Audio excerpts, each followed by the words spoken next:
नमस्ते भाइयों और बहनों। Hello everyone. इस वीडियो के माध्यम से मैं आप सभी तक ये पहुंचाने वाला हूं कि यूपीएससी की जो तैयारी है, ये पूरी जर्नी है, इसको कैसे स्टार्ट करना है और आपको पहले दिन क्या करना है। तो सबसे पहले हम इस चीज़ पे बात करेंगे कि इस जर्नी को स्टार्ट करते समय किन बातों का ध्यान रखना है। तो सबसे पहले हम ये डिस्कस कर लेते हैं कि इस जर्नी के जो डूज हैं वो क्या हैं। तो इस जर्नी के डूज जो हैं वो बहुत ही सिंपल तरीके से मैं बताऊंगा। जो सबसे इम्पॉर्टेंट है, जो शुरू में करने हैं, उसमें सबसे पहला है कि आपको सिलेबस यूपीएससी का डाउनलोड करना है, जो इसकी वेबसाइट पे मिलता है। जो नोटिफिकेशन आती है यूपीएससी की, उसके अंदर रहता है, और उसको पीडीएफ को डाउनलोड करके पूरा सिलेबस अच्छे से पढ़ना है और उस सिलेबस को समझने की कोशिश कर रही है कि उस सिलेबस में क्या क्या चीज़ें लिखी हुई हैं। इस सिलेबस के अंदर एक चीज़ और आती है कि इस सिलेबस में काफ़ी सारे टर्म्स लिखे होते हैं। जैसे आप GS1 के सिलेबस में अगर देखेंगे तो लिखा रहेगा, एक टर्म रहेगा सोसाइटी, एक टर्म रहेगा ग्लोबलाइजेशन, एक ऐसे ही टर्म रहेगा अर्बनाइजेशन। इस तरह के जो टर्म्स हैं, जो भी आपके इस सिलेबस में आते हैं, आपको इनको समझना पड़ेगा। उसके बाद आपको ये समझना पड़ेगा इस हर टर्म के अंदर आपको क्या चीज़ें पढ़नी है। ये सिलेबस बहुत सारे जो भी कोचिंग्स हैं मार्केट में, उन्होंने इस सिलेबस को डिकोड किया है और उन्होंने ये बताया है कि हर जो सब हेडिंग यूपीएससी ने दी हुई है उसके अंदर कितने टॉपिक्स हैं और सब टॉपिक्स हैं। तो सबसे पहले जब प्रिपरेशन जर्नी शुरू कर रहे हैं तो सिलेबस उठाइए, हर एक सब टॉपिक, हर एक सब हेडिंग को उठाइए, पिक करिए, हर एक हेडिंग को उठाइए, उसके अंदर की सब हेडिंग को उठाइए। फिर किसी भी एक कोचिंग की वेबसाइट पर जाकर के ढूंढने की कोशिश करिए कि क्या क्या सब हेडिंग्स हैं सिलेबस में, हर एक जो टॉपिक है उसके अंदर क्या क्या टॉपिक्स हैं, क्या क्या सब टॉपिक्स हैं हर एक सब हेडिंग के अंदर, और क्या क्या आपको कितना पढ़ना है। तो किसी भी जो टॉपिक है, कोई भी टॉपिक है, उसको बहुत ज़्यादा नहीं पढ़ना है। उस पर आपके पास मैक्सिमम जो है 250 वर्ड्स, मैक्सिमम 250 वर्ड्स के नोट्स होने चाहिए।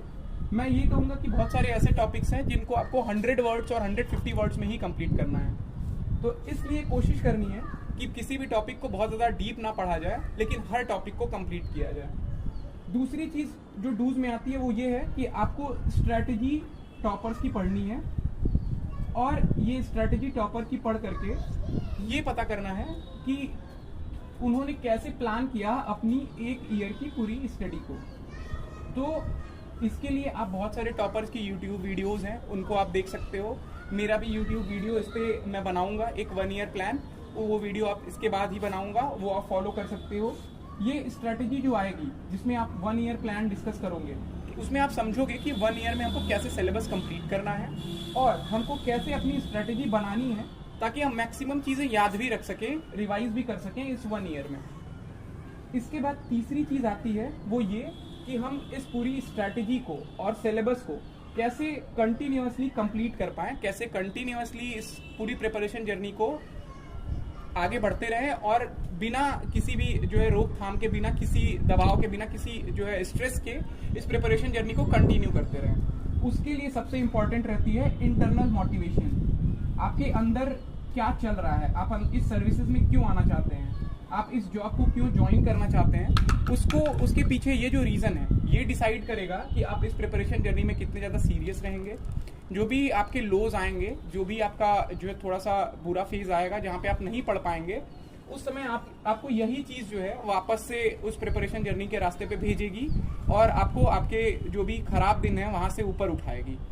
तो ये 3 बातें हैं जिनका सबसे ज़्यादा ज़रूरी ध्यान रखना है आपको। उसके बाद बात आती है कि हर एक चीज़ को, हर एक सिलेबस को कैसे जो है तोड़ना है, कैसे रीच करना है इस लेवल पे कि आप कैसे इस सिलेबस को समझें, एक एक सब टॉपिक को। तो मैं अभी एक एक सब टॉपिक को आपको ब्रेक करके दिखाऊंगा कि कैसे आपको ब्रेक करना है इस पूरे सिलेबस को और कैसे समझना है कि क्या क्या चीज़ें इंपॉर्टेंट। तो सबसे पहले हम बात करते हैं कि कैसे सिलेबस के टॉपिक को ब्रेक करना है। तो मैं एक एग्जांपल ले लेता हूँ। सिलेबस में एक टर्म है salient features of Indian society. तो salient features of Indian society and diversity of India, ठीक है। तो डाइवर्सिटी, इस पूरे टॉपिक को आपको देखने पे लगेगा कि ये बहुत ही डिफिकल्ट टॉपिक है, क्योंकि इसका ब्रेकअप किसी बुक में नहीं दिया है और आप सोसाइटी को किसी एक बुक से कवर नहीं कर पा रहे हो। बाकी सारे जो भी सब टॉपिक्स जैसे सब हेडिंग्स रहेंगी, चाहे वो मॉडर्न इंडिया से रिलेटेड हो या फिर वो वर्ल्ड हिस्ट्री से रिलेटेड हो, वो इजीली डिकोड हो जाती है। पर अब हम इसको डिकोड करके समझेंगे कि हमें सिलेबस को कैसे ब्रेक करना है। तो सबसे पहले हम पिक करेंगे silent feature of Indian society. तो यहाँ पे हम ये समझेंगे कि क्या फीचर्स हैं इंडियन सोसाइटी के।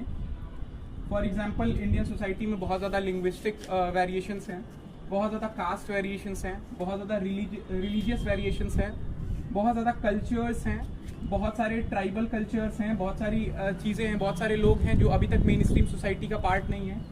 इस तरह के चीज़ें जो भी हैं वो फीचर्स ऑफ इंडियन सोसाइटी में आएंगी। इसके बाद हम देखेंगे कि क्या फीचर्स हैं, क्या जो वेरिएशंस हैं इंडियन सोसाइटी में एग्जिस्ट करते हैं, क्या डिफरेंसेस हैं जो एग्जिस्ट करते हैं। तो हम पढ़ेंगे लिंग्विस्टिक, ठीक है, हम पढ़ेंगे कास्ट बेस्ड, हम पढ़ेंगे रिलीजन बेस्ड, हम पढ़ेंगे क्लास बेस्ड, हम पढ़ेंगे कल्चर बेस्ड, हम पढ़ेंगे रेस बेस्ड, हम पढ़ेंगे एथनिसिटी बेस्ड। इस तरह से हम इसको 7-8 पार्ट में ब्रेक कर लेंगे। इसके बाद आती है बात कि ये जो वेरिएशंस हैं वो क्या हमारे लिए अच्छे हैं या बुरे हैं। तो हम इस क्वेश्चन को एड्रेस करेंगे कि क्या ये जो डिफरेंसेस हैं या जो डाइवर्सिटी है वो अच्छी है या बुरी है, गुड और बैड। इन दोनों के अंदर हमें पता चलेगा कि काफी सारे पॉइंट्स हैं जो इसको अच्छा बनाते हैं, काफी सारे पॉइंट्स हैं जो इसको बुरा बनाते हैं। इसके बाद हम पढ़ेंगे कि क्या चैलेंजेस हैं जो करेंटली हम इस डाइवर्सिटी की वजह से फेस कर रहे हैं। तो वो चैलेंजेस के बारे में जब हम बात करेंगे तो हमको पता चलेगा कि काफ़ी सारे इश्यूज अभी सोसाइटी में चल रहे हैं, चाहे वो कास्ट बेस्ड अभी भी लड़ाइयाँ हो रही हैं, या फिर अभी आप देखोगे कि जो है लैंग्वेज को लेकर के काफ़ी ज़्यादा डिबेट्स चल रही थी। जैसे one religion one nation one language पे बात चल रही थी, ठीक है, और यूनिफॉर्म सिविल कोड पे बात चल रही होती है, तो एक जो रिलीजियस डिफरेंसेस हैं जो भी वो पीक पे आ जाते हैं। तो इस तरह की चीज़ें चैलेंजेस हैं हमारी सोसाइटी की, चाहे यूसीसी हो गया, चाहे वो कास्ट बेस्ड इश्यूज हो गए। तो इन चैलेंजेस को हमको पढ़ना है। फिर हमको ये देखना है कि क्या हम इनके सॉल्यूशंस ढूंढ पा रहे हैं सही से। तो उसके बाद हमें सॉल्यूशंस पे बात करनी है। फिर हमें सॉल्यूशन से बात करते वक्त हम ये देख सकते हैं कि क्या कोई कमेटी बनी थी इस चीज़ के लिए, सरकार ने बनाई थी, सरकार क्या सोचती है इस बारे में, और हमारी कॉन्स्टिट्यूशन में क्या लिखा है, क्या हमारा कॉन्स्टिट्यूशन किसी चीज़ को सही मानता है या फिर किसी चीज़ को गलत मानता है। तो हमें सारे कॉन्स्टिट्यूशनल फीचर्स को पढ़ना है। फिर हमें ये इंक्लूड करना है कि क्या ह्यूमन राइट्स परमिट करते हैं ये डिफरेंसेस, क्या ये डिफरेंसेस एग्जिस्ट करने चाहिए सोसाइटी में। इन सारे एस्पेक्ट्स को हमको डील करना है। फाइनली इस टॉपिक के अंदर एक चीज़ आती है कि क्या यूनिटी इन डाइवर्सिटी इंडिया के लिए ज़रूरी है, डिज़ायरेबल है या नहीं, और अगर यूनिटी इन डाइवर्सिटी ज़रूरी है तो किस हद तक ज़रूरी है, ये कितनी होनी चाहिए। फिर हम उसको पढ़ते हैं पूरी तरह से। इसमें जब हम salient features of Indian society पढ़ रहे होते हैं तो इसमें कुछ इंस्टीट्यूशंस हैं जिसकी हम बात करते हैं। जैसे सोशल इंस्टीट्यूशंस, एक फैमिली है, या फिर आपका कास्ट है, या फिर आपका रिलीजन है, या फिर मैरिज जो है एक एज एन इंस्टीट्यूशन एग्जिस्ट करता है। इन सारे इंस्टीट्यूशंस के बारे में हम पढ़ेंगे और ये सारी चीज़ें पढ़ेंगे कि ये जो वेरिएशंस हैं वो इन इंस्टीट्यूशंस को कैसे अफेक्ट करती हैं। फॉर एग्जाम्पल लिंग्विस्टिक वेरिएशंस जो हैं वो दिखाती हैं कि कहीं ना कहीं फैमिली जो है फैमिली चेंज हो जाती है अगर लिंग्विस्टिक वेरिएशंस है तो। इस जैसे अभी आप देखेंगे कि नॉर्थ इंडिया में धीरे धीरे न्यूक्लियर फैमिलीज का कल्चर बहुत तेज़ी से बढ़ रहा है, जबकि साउथ इंडिया में वो प्रोसेस थोड़ा स्लो है। तो वो इसलिए है कहीं ना कहीं क्योंकि उनके जो लैंग्वेज और कल्चर है वो थोड़ा अलग है। और वहाँ पे आप देखेंगे मूवीज़ जो है वो बहुत बड़ा एजेंट हैं जो कि जॉइंट फैमिलीज़ को प्रमोट कर रही हैं।